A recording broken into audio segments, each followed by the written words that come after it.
സഹോദരങ്ങളെ, അവിഹിത ബന്ധങ്ങളിലൂടെയുള്ള അപകടങ്ങൾ നാം നിരന്തരം വാർത്തകളായി കേട്ടുകൊണ്ടിരിക്കുകയാണ്. ഒരു പക്ഷേ അതിനൊക്കെ വിദൂര സാധ്യതകളെ നമ്മളുമായി ബന്ധപ്പെട്ടിട്ടുള്ളൂ എന്ന സമാധാനവും സമാശ്വാസവുമായിരിക്കാം ഒരു പക്ഷേ നമുക്കുണ്ടാവുക. കഴിഞ്ഞ ദിവസത്തിലൊരു സുഹൃത്ത്, അദ്ദേഹം ഒരിക്കലും പ്രതീക്ഷിക്കുന്നില്ല അദ്ദേഹത്തിൻ്റെ ഭാര്യയെക്കുറിച്ച് അങ്ങനെ ഒരു അവിഹിത ബന്ധം. 2 മക്കളുള്ള, വളരെ സ്നേഹത്തിലും സമാധാനത്തിലും, ഒരു സംശയം പോലും മറ്റെന്തു കാര്യത്തിലും ഒരു അവിഹിതത്തിൻ്റെ സംശയം വന്നാലും സ്വന്തം ഭാര്യയുടെ കാര്യത്തിൽ 100% ഞാൻ അവളെ വിശ്വസിച്ചാണ് ജീവിച്ചത്. പക്ഷേ എൻ്റെ അക്കൗണ്ടിലും അവരുടെയൊക്കെയുള്ള മുഴുവൻ പണവും അവൾ ട്രാൻസ്ഫർ ചെയ്ത് കഴിഞ്ഞു. അവിഹിതമായി ബന്ധമുള്ള ചെറുപ്പക്കാരനോടൊപ്പം അനവധി ദിവസങ്ങൾ അവൾ സ്വകാര്യമായി ചെലവഴിച്ചു. അങ്ങനെ അവൾ ചെയ്തു എന്നെനിക്ക് തെളിവ് കിട്ടിയിട്ടും അത് വിശ്വസിക്കാൻ എനിക്ക് സാധിക്കുന്നില്ല എന്നാണ് പറയുന്നത്. ഒരു മധ്യവയസ്കയായ സ്ത്രീയുടെ ഫോൺ ലൊക്കേഷൻ അവസാനം അതിൻ്റെ ടവർ ലൊക്കേഷൻ എത്തി നിൽക്കുന്നത് 2.5 ഏക്കർ ഭൂമി വിശാലമായ ഒരു സ്ഥലത്ത് താമസിക്കുന്ന ഒരു മധ്യവയസ്കരിലാണ്. കൊന്നെന്നു മാത്രമല്ല, കൊന്ന് തെളിവ് നശിപ്പിക്കാൻ എല്ലുകൾ വീണ്ടും വീണ്ടും കത്തിച്ച് കുഴിച്ചിട്ട് അവസാനം അന്വേഷണങ്ങൾ തിരോധാനം സംഭവിച്ച അനവധി സ്ത്രീകൾ അതിൻ്റെ കൊലപാതകി അയാളാണെന്ന് സംശയിക്കപ്പെടുന്ന സാഹചര്യത്തിലേക്ക് എത്തി നിൽക്കുകയാണ്. ഇതൊക്കെ കണ്ടും കേട്ടും കടന്നു പോകുമ്പോൾ നമ്മളും ചില ജാഗ്രതകളും ചില ഗുണപാഠങ്ങളും ഈ സംഭവങ്ങളിൽ നിന്ന് പാലിക്കേണ്ടതില്ലേ എന്ന് നമ്മൾ ആലോചിക്കണം. വീണ്ടും നമ്മൾ കേട്ടൊരു വാർത്തയാണ്, വിഷം കൊടുത്ത് തൻ്റെ ആൺ സുഹൃത്തിനെ കൊലപ്പെടുത്തിയ കേസ്. എത്രയെത്ര കേസുകളും എത്രയെത്ര സംഭവങ്ങളും നമ്മൾ കേട്ടുകൊണ്ടിരിക്കുന്നു. സത്യത്തിൽ ഇതിനെക്കുറിച്ച് നമ്മൾ ആലോചിക്കേണ്ടതുണ്ട്.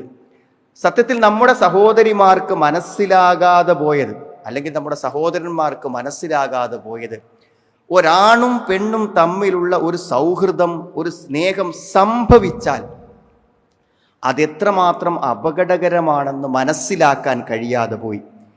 അത് സംഭവിക്കുവാനുള്ള സാധ്യത എത്രമാത്രം എല്ലാവരിലും നിലനിൽക്കുന്നു എന്നതിനെക്കുറിച്ചുള്ള അറിവില്ലായ്മയും ഈ അപകടങ്ങളിലൊക്കെ എത്തിപ്പെടാനുള്ള ഏറ്റവും വലിയ സാഹചര്യങ്ങളാണ്. ഒരുപക്ഷെ ഏറ്റവും വലിയ പ്രതീകാത്മകമായ 2 കാര്യങ്ങൾ നമുക്ക് കിട്ടുന്നതാണ് മഹാനായ യൂസുഫ് നബി അലൈഹിസ്സലാമിൻ്റെ ചരിത്രം. അവിടെ അവിഹിതമായ ഒരു ബന്ധത്തിനു വേണ്ടി, ഒരു പ്രേമത്തിനു വേണ്ടി, ഒരു കാര്യത്തിനു വേണ്ടി അതിശക്തമായി ശ്രമിക്കുന്ന ഒരു യജമാനത്തെയാണ് യൂസുഫ് നബി അലൈഹിസ്സലാം താമസിച്ച വീട്ടിലെ യജമാനത്തി. ആ സ്നേഹത്തെക്കുറിച്ച് ഖുർആൻ ഉപയോഗിച്ച പദമുണ്ട്, കാല നിസ്വത്തും ഫിൽ മദീനത്തി ഇംറഅത്തുൽ അസീസി തുറാവിദു ഫതാഹ അൻ നഫ്സി.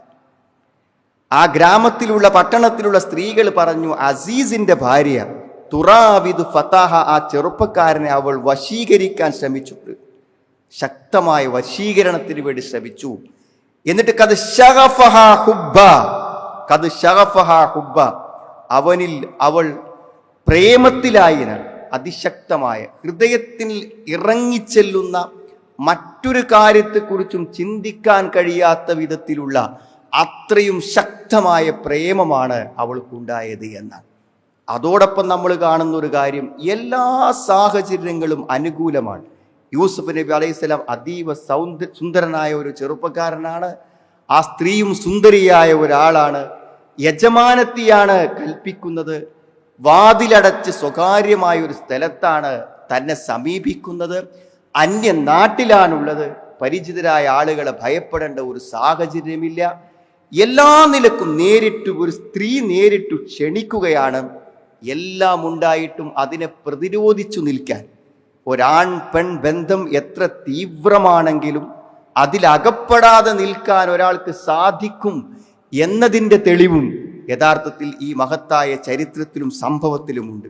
ഇവിടെ ഏറ്റവും പ്രധാനം, ഒരാൺ പെൺ ബന്ധമുണ്ടാകുന്നതിൻ്റെ പിന്നിൽ പല കാരണങ്ങളും ഉണ്ടാകാം. ഒരുപക്ഷെ സൗന്ദര്യമാകാം, ഒരുപക്ഷെ അനുകമ്പയാകാം, അല്ലെങ്കിൽ എന്തെങ്കിലും പരസഹായത്തിലൂടെ ബന്ധപ്പെട്ടു വരുന്നതാവാം, നിരന്തരം കാണാൻ അവസരം കിട്ടുന്നതാവാം, അല്ലെങ്കിൽ ഒരു ജീവിത പ്രതിസന്ധിയിൽ ഒരു ആശ്വാസത്തിന് വേണ്ടി ബന്ധപ്പെട്ടതാവാം, എന്തുമാവട്ടെ. പക്ഷേ ആ ബന്ധം മുന്നോട്ട് പോകുന്നതിൻ്റെ പിന്നിൽ ഒരൊറ്റ കാരണമേ ഉള്ളൂ. അത് അവർ 2 പേരും ആണും പെണ്ണുമാണെന്നത് മാത്രമാണ്. ആണും പെണ്ണുമാണെന്നത് മാത്രമാണ് അത്തരം ഒരു അവിഹിതം സംഭവിക്കുവാനുള്ള ഏറ്റവും പ്രധാനപ്പെട്ട കാരണം. അപ്പം അങ്ങനെ സംഭവിച്ചു കഴിഞ്ഞാൽ പിന്നെ അതിനപ്പുറത്തേക്ക് വേറൊന്നില്ല. രാവിലെ ജോലിക്ക് പോയിട്ടുള്ള മാതാവ് തൻ്റെ മക്കൾ വീട്ടിൽ എന്തു ചെയ്യുകയായിരിക്കും, എന്നെ കാണാനിട്ട് വിഷമിച്ചിരിക്കുകയായിരിക്കില്ലേ എന്ന് ചിന്തിച്ച് അസ്വസ്ഥയായി ഓടിക്കതച്ച് വരുന്ന ഒരു ഉമ്മൻ്റെ മനസ്സ് മാറുകയാണ്. എന്ത്? ആ കുട്ടികളെ കഴുത്ത് നെരിച്ച് ശ്വാസം മുട്ടിച്ച് കൊന്ന് എനിക്ക് അവൻ്റെ കൂടെ പോണം എന്നാഗ്രഹിക്കാൻ ആ മനസ്സ് മാറുന്നുവെങ്കിൽ ആൺ പെൺ ബന്ധങ്ങളുടെ തീവ്രത എത്രമാത്രമുണ്ടെന്ന് നമ്മൾ മനസ്സിലാക്കണം. കൂടെ കഴിഞ്ഞ ഒരുത്തനെ വിഷം കൊടുത്ത് വർഷങ്ങളോളം ജീവിച്ച ഭർത്താവിനെ വിഷം കൊടുത്ത് കൊന്ന് കാമുകന്റെ കൂടെ പോകണമെങ്കിൽ ആൺ പെൺ ബന്ധത്തിന്റെ തീവ്രത, ഒരു സൗഹൃദം, ഒരു സംഭാഷണം, ഒരു ഫോൺ കോൾ, ഒരു മെസ്സേജ്, ഇതൊക്കെ ചെയ്ത് നമ്മുടെ ഭാര്യയല്ലാത്ത അല്ലെങ്കിൽ വിവാഹിതയല്ലാത്ത മറ്റൊരു സ്ത്രീയോ പുരുഷനുമായി ബന്ധങ്ങളും സൗഹൃദങ്ങളും ചാറ്റിങ്ങുകളും ഉണ്ടാകുമ്പോൾ ആരെങ്കിലും ചിന്തിക്കുന്നുണ്ടോ ഇതത്രയും അപകടകരമാണെന്ന്? നിങ്ങൾ ആലോചിച്ച് നോക്കൂ. നിങ്ങൾ ഒരു ക്രിമിനലിന്റെ വീട്ടിലേക്ക് ഒരു മധ്യവയസ്കയായ സ്ത്രീ എത്തിപ്പെടുകയും ആരുമില്ലാത്ത തികച്ചും അന്യനായ ഒരുത്തൻ്റെ വീട്ടിൽ എത്തിപ്പെട്ട് അവളെ സാമ്പത്തികമായും ശാരീരികമായും ലൈംഗികമായും ചൂഷണം ചെയ്ത് കൊന്ന് കുഴിച്ചിടുന്നത് വരെയും തിരിച്ചറിയാൻ പറ്റാത്തതാണ് ഇത്തരം അവിഹിത ബന്ധങ്ങളെന്ന് മനസ്സിലാക്കി കൊടുക്കണം സുഹൃത്തുക്കൾ. ഇത് വെറുതെ പറയണല്ല. നമ്മളെ പെങ്ങന്മാർക്കും നമ്മളെ പെൺകുട്ടികൾക്കും ഈ അപകടം മനസ്സിലാക്കാതെ സ്കൂളിലും കോളേജിലും ബസ്സിലും വണ്ടിയിലും സ്വന്തം ബൈക്കും വാങ്ങി പറഞ്ഞയച്ചാൽ നമ്മളൊക്കെ കേൾക്കേണ്ടി വരുന്നത് അത്രയും ദാരുണമായ സംഭവങ്ങളാണ്. അതൊക്കെ നമുക്ക് കൺവിൻസ് ചെയ്യാം, മാനേജ് ചെയ്യാം, പരിഹരിക്കാം എന്നൊക്കെ വിചാരിച്ച് ധൈര്യപ്പെടുന്നതിൽ വളരെ വലിയ അർത്ഥമില്ലെന്നതാണ് നാം മനസ്സിലാക്കേണ്ടത്. സത്യത്തിൽ ഇതൊക്കെ പറയുമ്പോൾ ചില ആൾക്കാർ ചോദിക്കുന്നത്, ഇങ്ങനെ ഒരു സ്നേഹം അനുഭവിക്കണമെങ്കിൽ ഇങ്ങനെ അല്ലാതെ പറ്റുമെന്നാണ്. ഈ ആൺ പെൺ സൗഹൃദങ്ങളും ബന്ധങ്ങളും അതുകൊണ്ട് കിട്ടുന്ന ചില സന്തോഷം, അതൊക്കെ അങ്ങനല്ല സുഹൃത്തുക്കളെ. തെറ്റാണത്, 100% തെറ്റാണ്. അത് അങ്ങനല്ല. പൂർണ്ണമായും അത് വിവാഹത്തിലൂടെ കിട്ടും.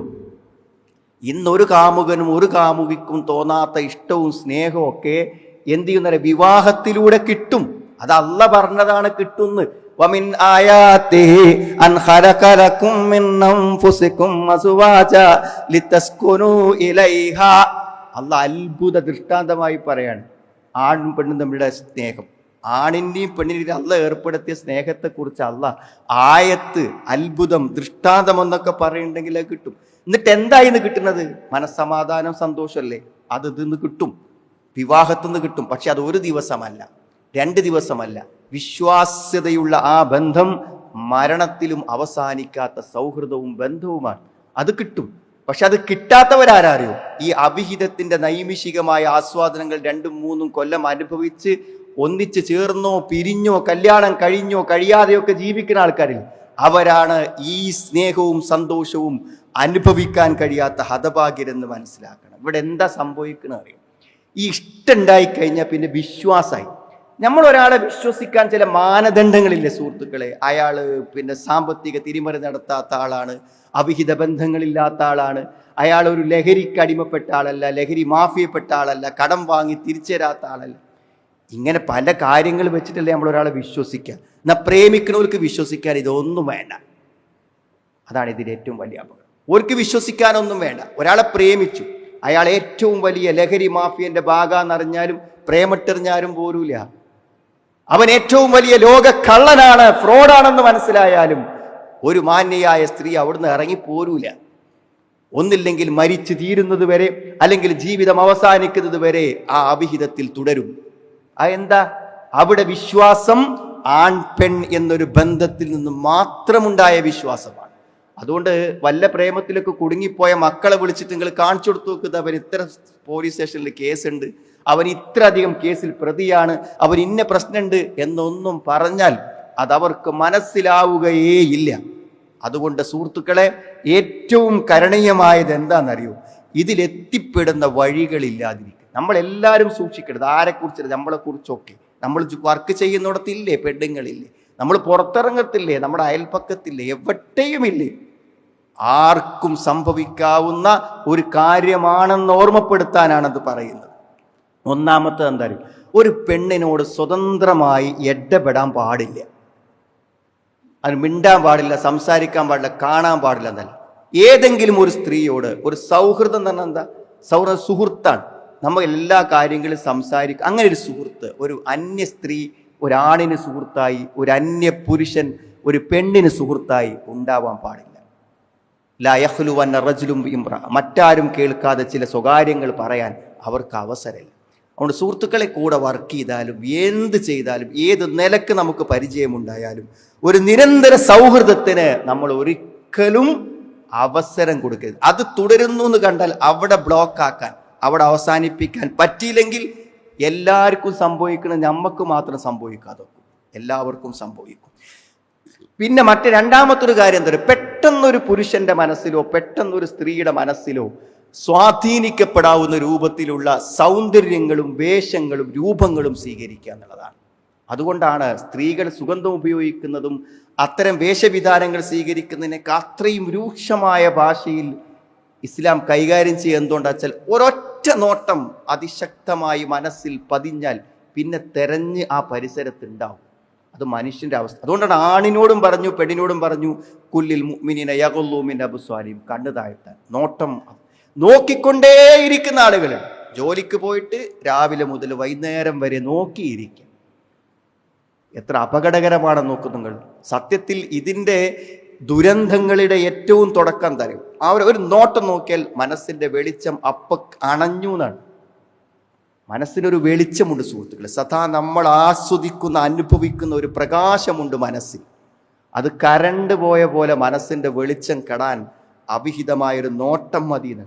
അതുകൊണ്ട് അത്തരം സാഹചര്യങ്ങൾ ഇല്ലാതാക്കാം. രണ്ടാമത്തത് സഹായങ്ങളും സേവനങ്ങളും അന്യപുരുഷനിൽ നിന്ന് അന്യ സ്ത്രീകളും അന്യസ്ത്രീയിൽ നിന്ന് അന്യപുരുഷനും സ്വീകരിക്കുമ്പോൾ ഒന്ന് സൂക്ഷിക്കണം, അത് വിധേയത്വം സൃഷ്ടിക്കും. ഒരു വിധവയായ ഒരു സ്ത്രീക്ക് എന്തെങ്കിലും ഒരു സേവനം അയൽവാസിയായ ഒരു സുഹൃത്ത് ചെയ്തു കൊടുത്താൽ അവിടെ ഒരു കമ്മിറ്റ്മെന്റ് ഉണ്ട്, ഒരു വിധേയത്വമുണ്ട്. പിന്നെ എന്ത് ചെയ്യേണ്ടിരുന്ന നിങ്ങൾ ചില അവസരങ്ങൾ വരുമ്പോൾ ചിലത് നിഷേധിക്കാൻ കഴിയാതെ വരും. പരസ്പരം ചിലപ്പോൾ താല്പര്യപൂർവ്വം ചെയ്യുന്ന ആളുകളുണ്ട്. പിന്നെ മഹ്റമല്ലാത്ത അന്യപുരുഷൻ ആരാണ്, അല്ലാത്ത ആളാരാണ് തിരിച്ചറിയണം. ഇതെൻ്റെ സുഹൃത്താണ്, എൻ്റെ സഹോദരനാണ്, അങ്ങനെ പറയണത്. തികച്ചും ഒരു ബന്ധമില്ലാത്ത ആളുകൾ പരസ്യമായി ലൈവിൽ വന്ന് തോന്നിവാസങ്ങൾ കാണിക്കുമ്പോൾ അവർ പറയുന്ന ന്യായം എന്താണ്? ഞാൻ അവളെ സഹോദരിയെപ്പോലെ കൂടും. സഹോദരിയെപ്പോലെ കണ്ട് അങ്ങനെയൊക്കെ ചെയ്യാൻ പറ്റുമോ സുഹൃത്തുക്കളെ? നമ്മുടെ സഹോദരനെ ചെയ്യണതാണോ ഇതൊക്കെ? സഹോദരിയോട് ചെയ്യേണ്ട കാര്യങ്ങളാണോ? അതൊരു ന്യായം മാത്രം പറയണം. പിന്നെ ഒരു പെൺകുട്ടി എവിടെ സംരക്ഷിക്കുന്ന ഒരു പെണ്ണാണോ കൂടെ ഒരു തുണ വേണമെന്നാണ്. അല്പം ദീർഘമായ യാത്രയാണെങ്കിൽ അത് നിർബന്ധമാണ്. ഒരു കാവൽ എപ്പോഴും നല്ല, വാപ്പയോ ആങ്ങളയോ ഭർത്താവോ എപ്പോഴും അത് അവർ മോശക്കാരായിട്ടല്ല, പക്ഷെ അവർക്കൊരു സൂക്ഷ്മത കുറവ് വന്നിരിക്കും. അതുകൊണ്ട് നിങ്ങളുടെ കുട്ടികളോടൊപ്പം നിങ്ങൾ ഉണ്ടാവണം. അവരെത്ര നല്ല കുട്ടികളാണെങ്കിലും അവരെ കൂടെ നമ്മൾ ഉണ്ടാവണം. അത് ഇസ്ലാമിൻ്റെ ഒരു നിയമമാണ്. ഒരു മഹ്റം വേണം നമ്മൾ എവിടെ പോകുമ്പോഴും, അത് ഒരു കാവലായി കൂടെ ഉണ്ടാവണം. പിന്നെ കഴിയുമെങ്കിൽ ഈ അനാവശ്യമായ യാത്രകളും ഒക്കെ ഒന്ന് ഒഴിവാക്കുക. മൊബൈൽ ഫോണുകൾ നിരന്തരമായി ഇത്തരം തിന്മകളെ നിസ്സാരവൽക്കരിച്ചു കൊണ്ടിരിക്കുകയാണ്. അതുകൊണ്ട് നിരന്തരം കാണുന്നവർക്ക് ഇതൊക്കെ തെറ്റാണെന്ന് പറയുമ്പോൾ തന്നെ അവർക്കൊരു പരിഹാസമാണ് തോന്നുന്നത്. അതും നമ്മൾ ശ്രദ്ധിക്കേണ്ടത്. പിന്നെ മറ്റൊന്ന് കുടുംബ പരാജയങ്ങളാണ്. ഭാര്യ ഭർത്താക്കന്മാരായി ജീവിക്കുന്നവർക്ക് തമ്മിൽ പരസ്പരം മിണ്ടാനും സംസാരിക്കാനുമുള്ള മാനസിക അടുപ്പമില്ലെങ്കിൽ അവർ സംസാരിക്കാൻ മറ്റാളുകളെ കണ്ടെത്തും, മറ്റു ബന്ധങ്ങൾ ആരംഭിക്കും. അവർക്ക് ആശ്വാസവും സമാധാനവും കിട്ടാൻ പരാജയപ്പെട്ടു പോകുന്ന കുടുംബ ബന്ധങ്ങളെ ശരിയാക്കിയെടുക്കാൻ നമ്മൾ ശ്രമിക്കണം. അതങ്ങനെ കിടക്കട്ടെ എന്ന് നമ്മൾ ഒരിക്കലും എന്ത് ചെയ്യരുത്, വിചാരിക്കാൻ പാടില്ല എന്നുള്ളതാണ്. അപ്പോൾ ഈ ചില കാര്യങ്ങൾ നമ്മൾ സൂക്ഷിക്കുക. ഇതിലേക്ക് എത്തുന്ന കാരണങ്ങൾ എത്തിക്കഴിഞ്ഞിട്ട് പറയുന്നതിനേക്കാളും നല്ലത് എത്താതിരിക്കലല്ലേ. അപ്പോൾ ഈ സൂക്ഷ്മതകൾ, ഒന്ന് ഇസ്ലാമിൻ്റെ നിയമങ്ങൾ നമ്മൾ പാലിക്കണം. വേഷങ്ങളിലും കാര്യങ്ങളിലൊക്കെ വളരെ കൃത്യത നമ്മൾ പാലിക്കണം. പലപ്പോഴും എന്താ വെച്ചാൽ നല്ല കോളേജിലൊക്കെ പഠിക്കുന്ന നല്ല പെൺകുട്ടികൾ അവർ നല്ല സൂക്ഷ്മതല്ല, പക്ഷേ സുഹൃത്തുക്കളായ കൂട്ടുകാരികൾ കൂടി പലപ്പോഴും അവരെ പറഞ്ഞ് പ്രേരിപ്പിച്ച് ഇത്തരം തിന്മകളിൽ അകപ്പെടുത്തുന്നു എന്നുള്ളതും ഏറ്റവും പ്രധാനപ്പെട്ട കാര്യങ്ങളാണ്. പിന്നെ നമുക്ക് ചുറ്റുപാടുകൾ നമുക്ക് അറിയാലോ. ആണും പെണ്ണും തമ്മിൽ ഒരു വ്യത്യാസമില്ലാതാക്കി എല്ലാ നിലക്കും ഒരു ലിബറൽ സമൂഹമാക്കി നമ്മളെ മാറ്റാനുള്ള ബോധപൂർവമായിട്ടുള്ള കാര്യങ്ങൾ ഇന്ന് നമുക്കിടയിൽ നടന്നുകൊണ്ടിരിക്കുന്നുണ്ടെന്നാണ്. ഇതൊക്കെ പറ്റിപ്പോയാൽ, നമ്മുടെ മക്കൾക്കോ ഭാര്യമാർക്കോ ആർക്കെങ്കിലുമൊക്കെ പറ്റിപ്പോയാൽ അതിൻ്റെ ഏറ്റവും വലിയ അപകടം എന്താണ്? ഒന്നൊന്ന് വിവാഹത്തോടുള്ള വിരക്തി. കല്യാണം വേണ്ടാന്ന് പറയുന്ന പെൺകുട്ടികളുടെ എന്താ കല്യാണം വേണ്ടാന്ന്? കാരണം കല്യാണത്തിലൂടെ മാത്രം, വിവാഹത്തിലൂടെ മാത്രം കിട്ടേണ്ട സന്തോഷം ഇപ്പൊ തന്നെ അവർ അനുഭവിച്ചുകൊണ്ടിരിക്കുകയാണ്. അവർക്ക് വിവാഹത്തെ കാത്തിരിക്കേണ്ട കാര്യമില്ല. പ്രായപൂർത്തി കഷ്ടിച്ചായ പെൺകുട്ടി അവൾക്ക് വിവാഹം കഴിക്കണം എന്ന് മാതാപിതാക്കളോട് താല്പര്യം പ്രകടിപ്പിച്ചെന്തിനാണ്? ഇങ്ങനെ പോയാൽ ഞാനൊരു തെറ്റിലേക്ക് പോകും എന്ന് പറയത്തക്ക സാഹചര്യം നിലനിൽക്കുന്നുണ്ട് സമൂഹത്തിൽ. അപ്പൊ എന്താണ്? ആ ഒരു തിന്മയിലേക്ക് പോകാനുള്ള സാഹചര്യം നിലനിൽക്കുന്നത് കൊണ്ട് തന്നെ നമ്മൾ പിന്നെ മറ്റൊന്നെന്താ സുഹൃത്തുക്കളുടെ അപകടം? ഇത് വ്യഭിചാരത്തിലേക്ക് നയിക്കും. വ്യഭിചാരം എന്ന് പറഞ്ഞാൽ ചില്ലറ കാര്യമാണോ? ജീവിതത്തിൽ സംഭവിച്ചു പോയാൽ പരലോകത്ത് പിന്നെ എന്ത് പ്രതീക്ഷയാണ് സുഹൃത്തുക്കൾ? എത്ര ഗൗരവപരമായ തെറ്റാണ്. വലാ തഖറബുസ്സിന ഇന്നഹു കാന ഫാഹിഷതൻ വസാഅ സബീല. ഏറ്റവും മ്ലേച്ഛമായ പ്രവൃത്തി. ഏറ്റവും നോക്കൂ നിങ്ങൾ, എത്ര നമ്മൾ വർഷങ്ങളെ കൊണ്ട് നേടിയെടുത്ത നമ്മുടെ മാന്യത തകരാൻ വ്യഭിചാരത്തിന്റെ ഒരു ലാഞ്ചന സംഭവിച്ചു എന്നറിഞ്ഞാൽ സമൂഹം പിന്നെ നമ്മളെ കാണുന്നത് എങ്ങനെയായിരിക്കും സുഹൃത്തുക്കൾ? 25-30 വർഷമുള്ള ദാമ്പത്യത്തിൽ എപ്പോഴെങ്കിലും ഒരവിഹിതത്തിലാണ് ഭാര്യയോ ഭർത്താവോ എന്ന് രണ്ടിൽ ഒരാൾ അറിഞ്ഞാൽ പിന്നെ അവർക്കുണ്ടാകുന്ന ആ മാനസിക ബന്ധം അവിടെ തകർന്നു പോയില്ല സുഹൃത്തുക്കളെ. എത്ര മോശപ്പെട്ട പ്രവൃത്തിയാണ്, അതിലേക്ക് മനുഷ്യനെ എത്തിക്കും. കാരണം ഇതല്ലേ അതിൻ്റെ പരിസമാപ്തി. മറ്റൊന്ന് കൊലപാതകമാണ്. നമ്മൾ ഈ കേൾക്കണമൊക്കെ നമ്മൾ മനസ്സിലാക്കും. ഒരു നിലക്കും എത്തിപ്പെടാൻ സാഹചര്യമില്ലാത്ത ആളുകളാണ് ഈ തിന്മയിലെത്തി. എന്തിനാ കൊല ചെയ്യുന്നറിയോ? പലപ്പോഴും എന്താണെന്ന് വിചാരിച്ചത് ഒഴിവാക്കി വിടേണ്ടത്. ഈ ആണുങ്ങൾക്ക് പല വഹിത ബന്ധങ്ങൾക്ക് പിന്നെയും ബന്ധങ്ങളുണ്ടാവും. അപ്പോൾ ഒന്നൊഴിവാക്കി അടുത്തേക്ക് പോകണമെങ്കിൽ നിലവിലുള്ളവരെ കൊന്നു കളയണം. കാമുകന്റെ കൂടെ പോകണമെങ്കിൽ ഭർത്താവിനെ കൊന്നു കളയണം. ഒരിക്കലും ജീവിതത്തിൽ ഒരു കൊലയെക്കുറിച്ച് ചിന്തിക്കാത്ത ആളുകൾ കൊലപാതകത്തിലേക്ക് എത്തിച്ചേരുന്നതിൻ്റെ സാഹചര്യങ്ങൾ ഇതൊക്കെയാണെന്നാണ്. പിന്നെ ലൈംഗികമായ ചൂഷണങ്ങൾ ആലോചിച്ച് നോക്കും നിങ്ങൾ. വിവാഹത്തിന് മുമ്പ് എത്രയോ പെൺകുട്ടികൾ ഇത്തരം തിന്മകളിൽ അകപ്പെട്ടു പോകുന്നത് എന്തിൻ്റെ അടിസ്ഥാനത്തിലറിയും? ഇത്തരത്തിലുള്ള വിശ്വാസത്തിൻ്റെ അടിസ്ഥാനത്തിലാണ് ആ പോകുന്നത്. പലപ്പോഴും ലഹരിക്ക് വേണ്ടി ഉപയോഗിക്കപ്പെടുന്നതിലേക്ക് എത്തുന്നതും ഇത്തരം അവിഹിത ബന്ധങ്ങളിലൂടെ നമ്മുടെ പെൺകുട്ടികൾ ചതിക്കപ്പെടുമ്പോഴാണ് എന്നുള്ളത് മനസ്സിലാക്കണം. അതുകൊണ്ട് നല്ല സൂക്ഷ്മത ഉണ്ടെങ്കിൽ പറ്റുന്നല്ലേ സുഹൃത്തുക്കൾ? ഞാൻ നേരത്തെ പറഞ്ഞില്ല എന്തൊക്കെ സാഹചര്യം യൂസുഫ് നബി അലൈഹി ഇസ്ലാമിന് ഉണ്ടായിരുന്നു. അദ്ദേഹം മുഫസ്സിരിങ്ങൾ പണ്ട് കിണറ്റിക്കൊണ്ടുപോയിട്ടപ്പോൾ എന്തൊക്കെ ബുദ്ധിമുട്ടിണ്ടാവും യൂസുഫ് നബി അലൈഹി ഇസ്ലാം. ആ കിണറ്റിക്കൊണ്ടുപോയിട്ടതിനേക്കാളും വലിയ പരീക്ഷണമായിരുന്നു ആ കൊട്ടാരത്തിൽ ആ സ്ത്രീയുടെ പ്രലോഭനങ്ങളെ അതിജീവിച്ച് ജീവിക്കുക എന്നുള്ളത് എന്നാണ് പറയുന്നത്. അത്ര വലിയ ഖാല റബ്ബിസ്സിജ്നു അഹബ്ബു ഇലയ്യ മിമ്മാ യദ്ഊനനി ഇലൈ. അവരെന്നെ ക്ഷണിക്കുന്നതിനേക്കാളും എനിക്കിഷ്ടം റബ്ബെ ജയിലാണെന്ന് പറഞ്ഞത്. അത് പ്രതിരോധിച്ച് ജീവിക്കുക എന്ന് പറഞ്ഞാൽ അത്രയും ബുദ്ധിമുട്ടുള്ള കാര്യമാണ്. ക്ഷമിക്കാനുള്ള കഴിവ്, തിന്മകളിലേക്ക് പോവാതെ ക്ഷമിക്കുവാനുള്ള ആത്മശക്തി അത് വേണം. മറ്റൊന്നെന്താണ് സുഹൃത്തുക്കളെ? അല്ലാഹ് കാണൂലേ?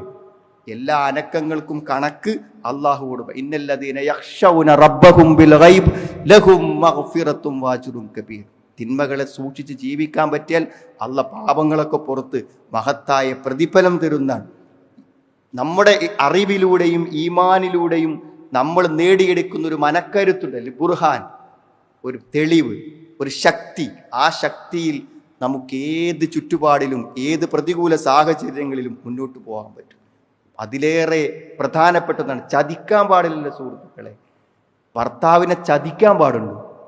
വാപ്പനിമ്മനി ചതിക്കാൻ പാടുണ്ടോ? കോളേജിലേക്ക് നല്ലൊരു കാര്യത്തിന് പറഞ്ഞയച്ച് വസ്ഫയറും വലിയ സംഖ്യ ഫീസും കൊടുത്ത വാപ്പനിമ്മനിയും ചതിച്ചിട്ടല്ലേ ഇത്തരം അവിഹിതങ്ങളും തോന്നിവാസങ്ങളും ക്യാമ്പസിൽ ഒരു പെൺകുട്ടിക്കോ ആൺകുട്ടിക്കോ ചെയ്യാൻ പറ്റുള്ളൂ? എനിക്ക് ചെലവ് തരുന്ന എൻ്റെ യജമാനന്റെ ഭാര്യയാണിവൾ, അതുകൊണ്ട് ആ യജമാനനോട് ഞാൻ ചതി കാണിക്കാൻ പാടില്ലെന്ന് യൂസുഫ് നബി അലൈഹി ഇസ്ലാം ചിന്തിച്ചു. എൻ്റെ യജമാനനല്ലേ, ആ യജമാനന്റെ ഭാര്യയല്ലേ, ഞാൻ ചെയ്യാൻ പാടില്ലല്ലോ എന്ന്. അവസാനം അതിൽ പറയുന്നുണ്ട്, ഇന്നഹു ലാ യുഫ്ലിഹു ളാലിമൂൻ, ഒരു തിന്മക്കും വിജയമുണ്ടാവില്ല. നമ്മൾ വിചാരിക്കും സമർത്ഥമായ ആരും അറിയാതെ മാന്യതയ്ക്കൊരു കോട്ടവും തട്ടാതെ ഇത്തരം തിന്മകളൊക്കെ കൊണ്ട് നടക്കാൻ എനിക്ക് പറ്റുന്നുണ്ടല്ലോ എന്നൊരു പക്ഷേ വിചാരിക്കുന്നുണ്ടാകും. ഇന്നഹു ലാ യുഫ്ലിഹുൽ ളാലിമൂൻ, അക്രമികൾ വിജയിക്കുന്ന പ്രശ്നമില്ല. ഒരു തിന്മയ്ക്കും ആത്യന്തികമായി നമുക്ക് വിജയം തരാൻ പറ്റില്ല. അതുകൊണ്ട് തിന്മകൾ എപ്പോഴും നമ്മളെ പരാജയപ്പെടുത്തും, നമ്മളെ അതിജയിക്കും എന്ന ഓർമ്മ നമ്മളെ സംബന്ധിച്ചിടത്തോളം വേണം. അതുകൊണ്ട് അപകടകരമായ ആൺ പെൺ ബന്ധങ്ങളെക്കുറിച്ച് നല്ല ബോധം നമുക്കുണ്ടാകണം. നമ്മളെ സൂക്ഷിക്കണം, നമ്മുടെ കൂടെയുള്ളവരെ നമ്മൾ സൂക്ഷിക്കണം. അള്ളാഹു എല്ലാവിധത്തിലും നമുക്ക് സുരക്ഷിതമാക്കി, നമുക്ക് സുരക്ഷിതത്തിനായി അള്ളാഹു തന്ന അവൻ്റെ നിയമങ്ങളെ, അവൻ്റെ കൽപ്പനകളെ അനുസരിച്ചുകൊണ്ട് ജീവിക്കുവാനും പരലോകത്ത് വിജയം വരിക്കാനും അള്ളാഹു നമുക്ക് എല്ലാവർക്കും തൗഫീഖ് പ്രദാനം ചെയ്യും. അൽഹംദുലില്ലാഹ് ഹംദൻ കസീറൻ ത്വയ്യിബാൻ ഫീഹി വസല്ലല്ലാഹു അലാ മുഹമ്മദിൻ വഅലാ ആലിഹി വസ്വഹാബിഹി അജ്മഈൻ. അമ്മാ ബഅദ്. ഒരിക്കൽ കൂടെ അള്ളാഹുവിനെ സൂക്ഷിച്ച് ജീവിക്കണമെന്ന് എന്നെയും നിങ്ങളെയും ഞാൻ ഓർമ്മപ്പെടുത്തുന്നു. സഹോദരങ്ങളെ, നമ്മൾ സാധാരണ നമ്മുടെ മനസ്സിൽ ഉണ്ടാവേണ്ട ഒരു ബോധത്തിൽ നിന്നാണ് നമുക്ക് മുന്നോട്ട് പോകാൻ പറ്റുക. ആ ബോധത്തിനെ നമ്മൾ ഈമാൻ എന്ന് പറയും. ഈമാൻ എന്ന് പറയുന്നത് ഒരാൾക്ക് ഉണ്ടാവുന്നത് അറിവിൽ നിന്നാണ്. അറിവിൽ നിന്നല്ലാതെ ഈമാൻ ഉണ്ടാവില്ല. നമുക്കാർക്കെങ്കിലും ഈമാൻ ഉണ്ടെങ്കിൽ ആ ഈമാൻ എവിടെ നിന്നോ നമ്മൾ അള്ളാഹിനെക്കുറിച്ചോ പരലോകത്തെക്കുറിച്ചോ ദീനിനെക്കുറിച്ചോ കേട്ട അറിവിൽ നിന്നാണ്. അതുകൊണ്ട് ഏറ്റവും പ്രധാനം അറിവന്നെ. നമ്മൾ എവിടെ നിന്നെല്ലാം നമുക്ക് വായനയിലൂടെയും കേൾവിയിലൂടെയും ഇസ്ലാമിക വിജ്ഞാനങ്ങൾ കരസ്ഥമാക്കാൻ പറ്റൂ. അതാണ് നമ്മുടെ ശക്തി.